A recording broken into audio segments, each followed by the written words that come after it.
Okay, good evening, and it's Tuesday, February 24, 2015 at 7 p.m. The Board of Selectmen began its meeting tonight at 6 p.m.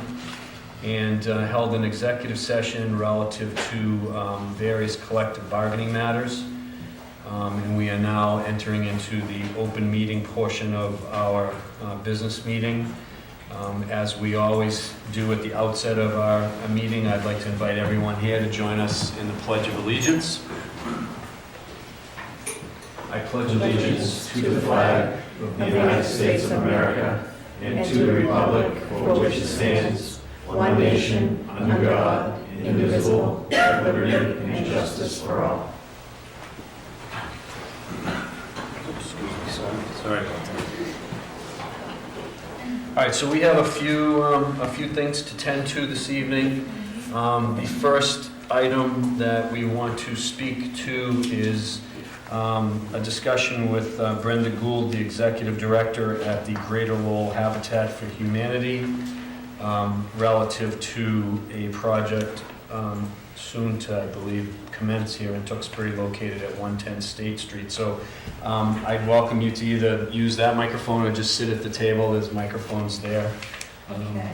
Can I just pass this? Of course. This is sources and uses I wanted to have in front of you. No problem. So, thanks. Thank Thank you. you so much for putting me on early. I'm Brenda Gould, as you said, Executive Director for Habitat. I know some of you are sick of seeing me already, so I promise the next time I come in front of you will be when we have our house done, and you'll be happy to hear that. So, I don't know, is there one extra there? No, I think we have it in our... Oh, that's fine. Yeah, Okay. I have an extra. Yeah, we have it.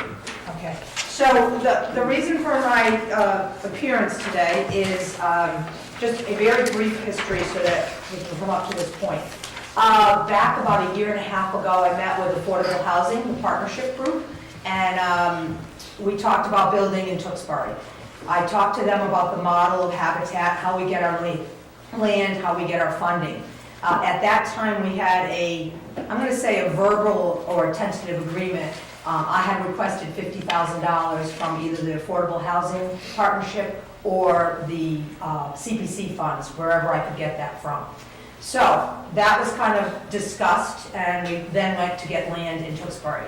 This town was extremely generous to donate to us a piece of property on 110 State Street.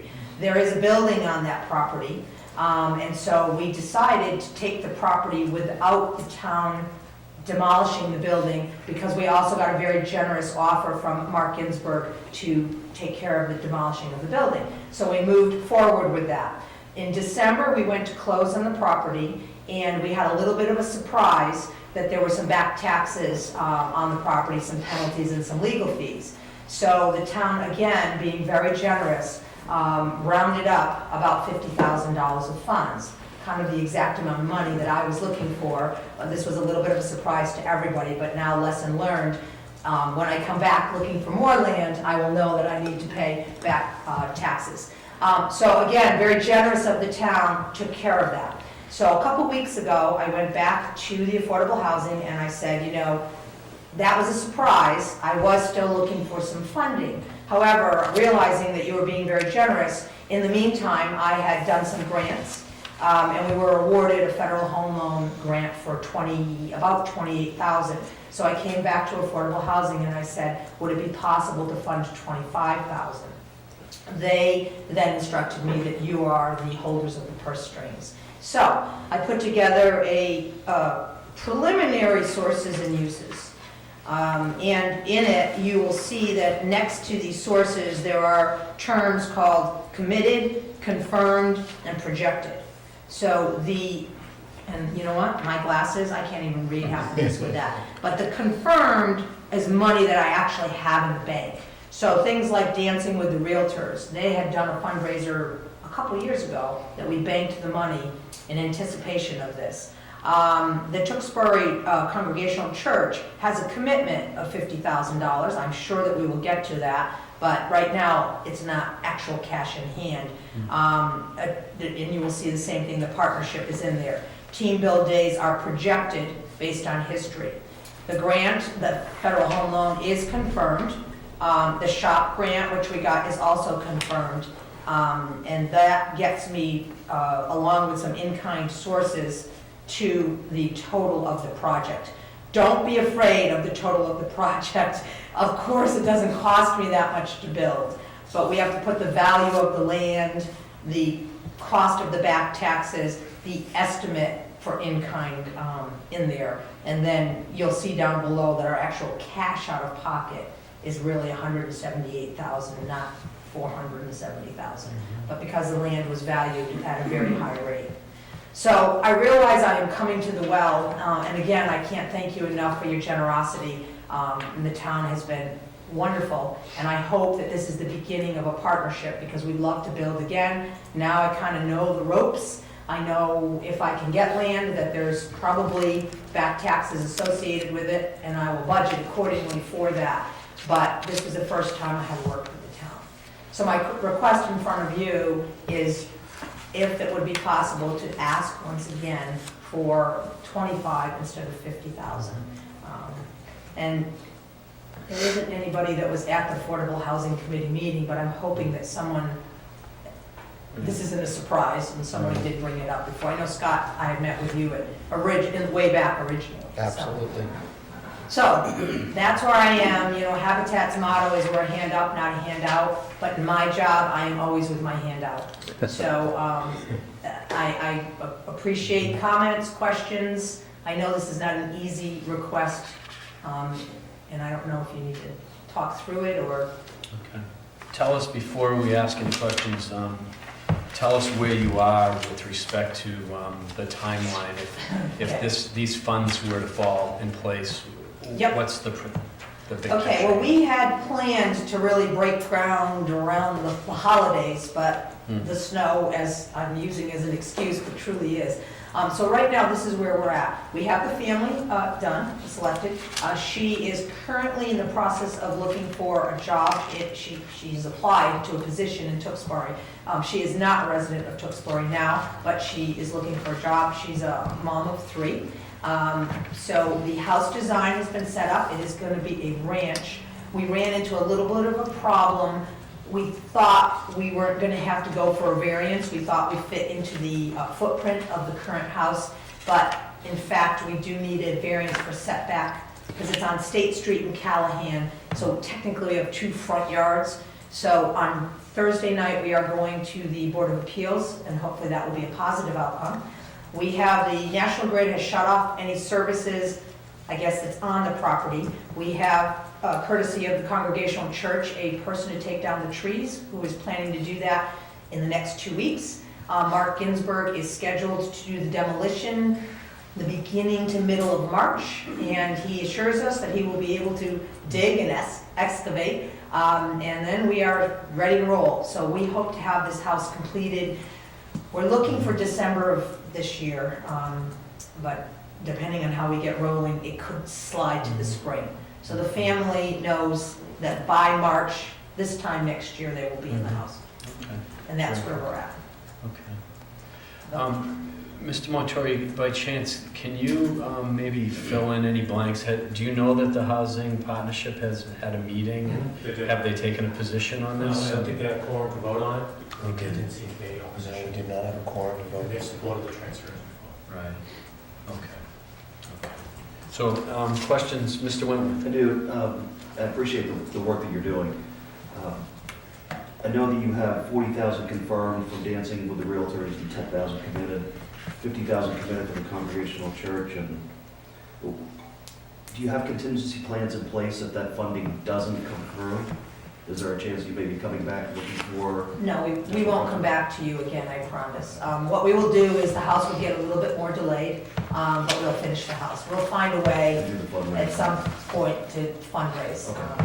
and keep going. We always apply for grants, we try to get sponsors, so the house will happen, it just will be a timing thing. Okay, great. Thank you. The only one thing I do want to point out is the FHLB award does have a time restriction on it, Yeah. so I can't go too long, but it's 2 years from when it's awarded, which I was awarded it in December.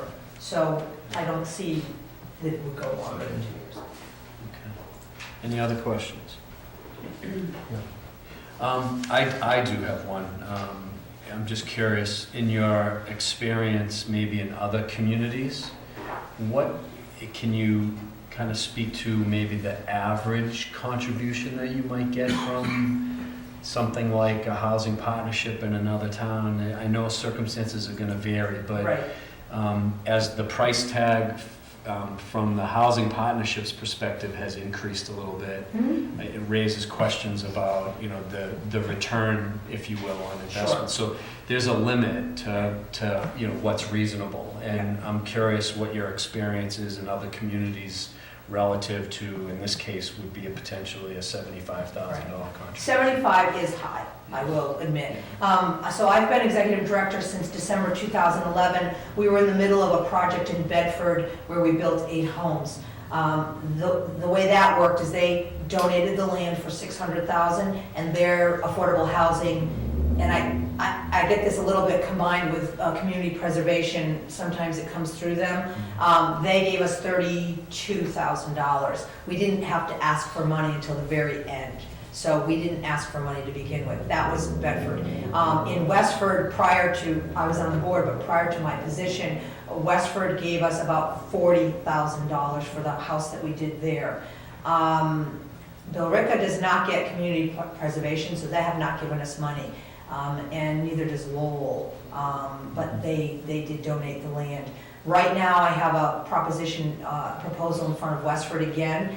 They are offering $20,000 per unit for their donation, along with land being donated, although we may have to purchase that land. We're not gonna probably get it anyway because of the RFP, but I will say 75,000 is a high amount of money.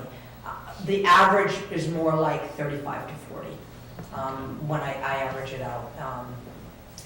And when you make that comparison, have you had to pay outstanding taxes in other properties? No, this is the first time I've had to do that. So the city of Lowell donated 6 properties, and I never had to pay taxes, so I have to admit that I was surprised on this.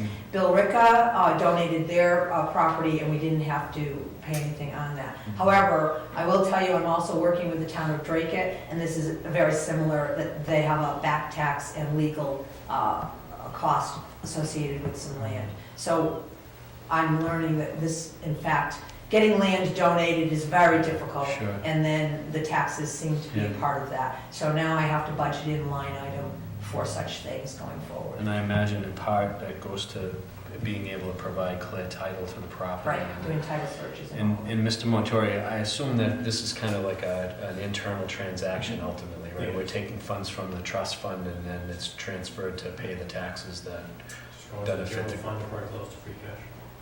okay, So it stays within the town. all right, thank you. So I need to do a little bit of research in the future as I go to look for property. Mhm. And I'm hoping that, I know Tewksbury hopefully has some other properties that are in similar situation. So when I do my fiscal year 2016 budget, I'm gonna have a new line item to raise money for. It's hard to raise money, obviously, for back taxes. Sure. Everybody wants to raise money for the Yep. building. Agreed. Okay. So those are my questions. And if there are no others, I would ask for any discussion or motions that my colleagues wish to offer.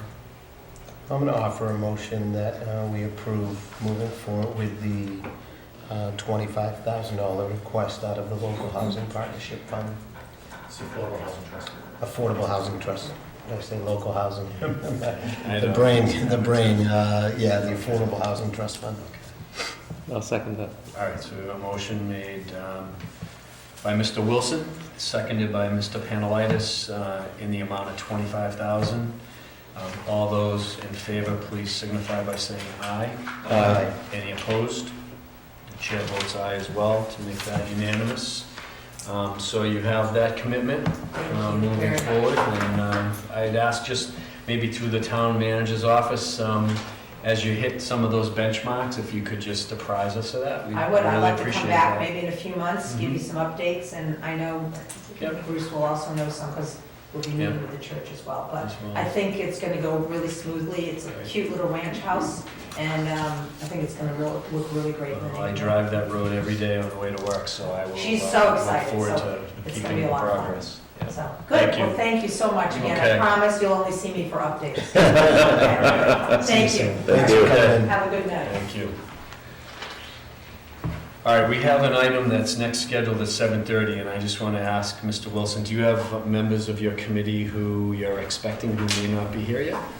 I don't think so. I think the members that are here are probably the ones that are coming. Okay, because this is not a public hearing. If it's acceptable to my colleagues, we could proceed with that, if that's okay, and your committee is present. So we're going to need to just take a very short 2-minute recess to get the projector set up for a PowerPoint presentation. So we'll just take a 2-minute recess and come back in a couple minutes. And you are.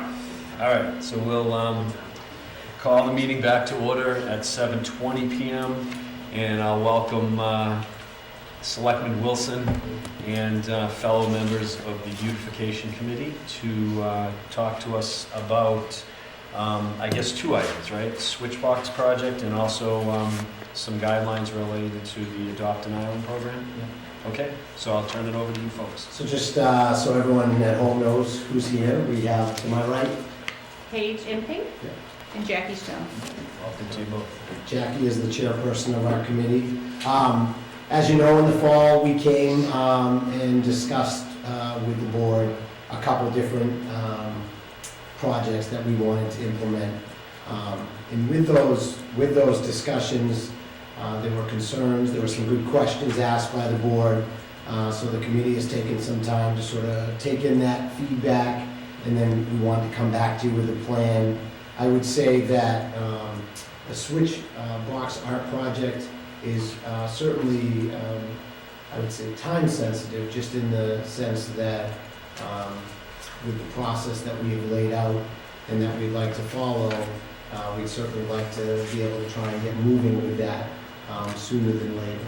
So let me just quickly, you can see on the presentation that you guys all have a copy of, it's a public art project supported by the community of artists and also the beautification committee for the purpose of promoting art in our community while celebrating the history, past, present, and future of Tewksbury. There currently are 5 of these switch boxes that we could actually do art on. There's other ones in town, some aren't town-owned, they're owned by the state, that type of stuff. So it's really a very small number that we would be starting with. But you can see behind you, there's one on Livingston Street and East Street. There's another one which is located on North and International Drive. Already got some out. Already has some artwork on there.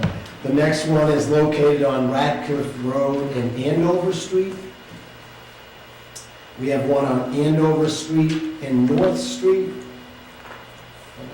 Am I missing one? And the last one is the Chandler Street and East Street. So there's a total of 5 boxes that we're talking about. On the next slide, you'll see some of the communities where projects like these went forward, and these are some of the different artistry that was displayed at these different switch boxes.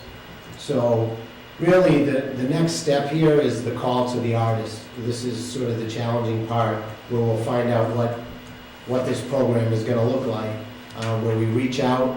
Obviously we're going to reach out through the art programs that are involved with us already, but also through the schools, and look for applicants to apply to paint a switch box. The way it will work is they would fill out the application, which would come to the Beautification Committee and the Tewksbury Community of Artists. That application, we would hopefully have several to choose from. We would take those and evaluate those applications, and then once we had made our selections, obviously they're artists, so we hope that they have their own interpretations and what they come up with. But we know one of the concerns that the board had was making sure that it was something that was really appropriate and the right fit for our community. So then we would come back to the board and we would present that artwork to the selectmen for your approval. And if necessary, present alternatives to what has been presented. So I'll stop there and just see if there are any questions in terms of that process that we've laid out. The application process, we wanted to begin, we didn't want to put dates on things until we had gotten the okay from you, because that would seem maybe a little presumptuous. But certainly, our goal would be to get that process rolling as soon as we got the okay from the board. And depending on the timeline of that, that's how we will structure how much time we have. Now, we probably have bought a little extra time with all this snow, because it's gonna take a little time before we can find the switch boxes. But at present, we were talking, April 15th, we'll be out there and we'll be prepping and we'll be getting things ready. We'll wait and see how things work out with the weather. So just clarify for me one question.